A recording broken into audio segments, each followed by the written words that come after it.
Hello muraho mumeze neza mwaramutse mwiriwe bitewe n'aho umuntu aherereye, ndizera ko mumeze neza cyane nanjye murabibona ko meze neza.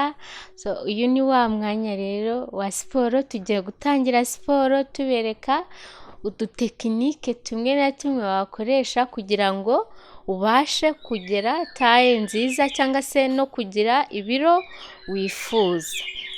Tugiye gutangira rero mbabwira buriya siporo ni ubuzima. Iyo ukora siporo hari indwara zimwe na zimwe utarwara kubera gukora siporo.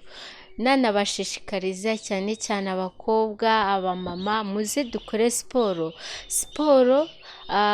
Gukora siporo ntabwo ari ukujya muri jimu. Gukora siporo mu rugo wayihakorera. Murabibona ko ndi mu rugo, ntabwo mfite ubushobozi bwo kwishyura jimu ya buri munsi, ariko kubera ko nafite ubwo bushobozi naravuze ni gute nabasha kugira ibiro nifuza nta n'ubushobozi mfite bwo kujya muri jimu.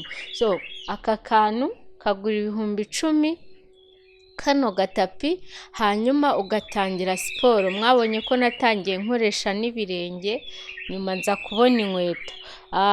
Rero nta kintu bisaba mu rugo, ni ukugira ubushake. Kuri YouTube haba hariho amasiporo atandukanye yagufasha gukora. Nanjye nyine nzajya mbereka tekinike nyinshi tuzajya tugenda dukoresha kugira ngo tubashe gutakaza ibiro no gutera neza no kugira ibiro twifuza.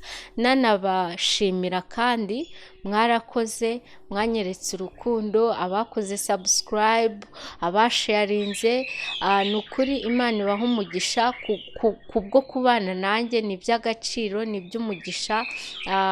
Kandi nanabwira hari abantu mu buzima ntabwo twese tuba tumeze neza buri munsi. Uyu munsi ushobora kuba umeze neza ariko ejo ntibigende neza, ariko mu ijuru haba hari Imana, byose birashoboka. Uyu munsi ushobora kuba ubabaye, ufite ikibazo runaka, wumva ko bitari burangire, humura, byose birashoboka.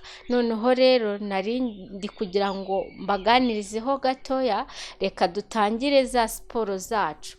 Twagiye.